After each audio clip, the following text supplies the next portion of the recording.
shtimi kapacitet ujit edhe në fshatra për shkak se në fshatra nuk kemi të rregulluar përveç fshatit Goran që është sistemi ujësirësit, fshatra të tjerë nuk kanë të rregulluar sistem të ujësirësit. Ne duhet mundohemi që të gjejmë burime të ujit qoftë përmes shpimeve, qoftë përmes ndonjë proske ekzistuese në mënyrë që edhe banorëve të fshatrave të tjerë të sigurohet.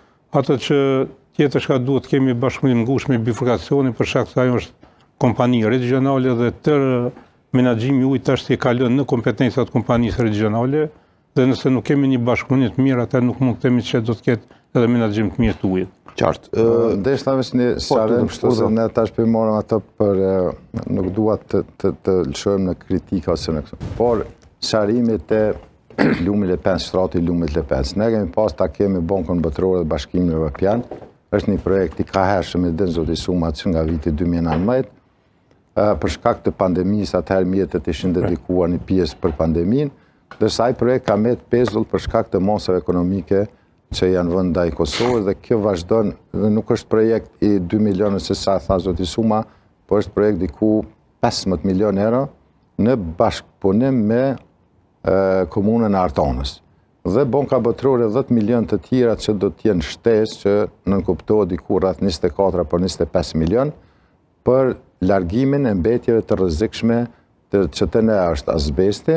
Ndërsa në Artona për në Vërbërd janë mbetjet nga galerit atje që punohet.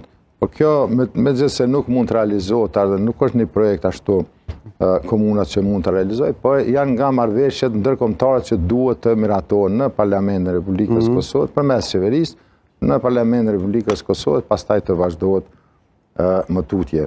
Ndërsa sa i përket ujit, na kemi arritur të bëjmë jashtëzakonisht shumë për të siguruar ujë për qytetarët, për shkak se fillimisht ka qenë një fabrik jashtë funksionit që është ndërtuar në vitin 2010, pastaj një 2 muaj sa diun ka funksionuar dhe ka dalë jashtë funksion. Ne kemi arritur ta funksionalizojmë në vitin 2022 dhe tani po prodhon ujë të pishëm, megjithëse rrjeti i ujësirësit është shumë i vjetër për shkak se viteve ka nevojë për intervenime.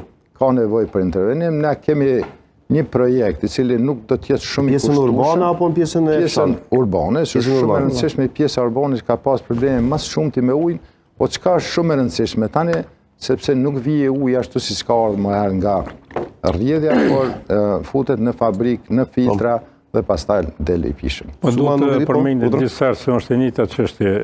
Kemi investuar domethënë 2 herë në fabrikën e ujit, një herë nga ish kryetari në vitin 2009, më pastaj edhe në vitin 2019-20, që në vitin 2020 ka qenë gatshme fabrika që të filloj punën, mi po edhe për shkak të zgjedhjeve që ishin në vitin 2021, nuk u arrit në atë kohë që të bëhet domethënë përurimi i fabrikës.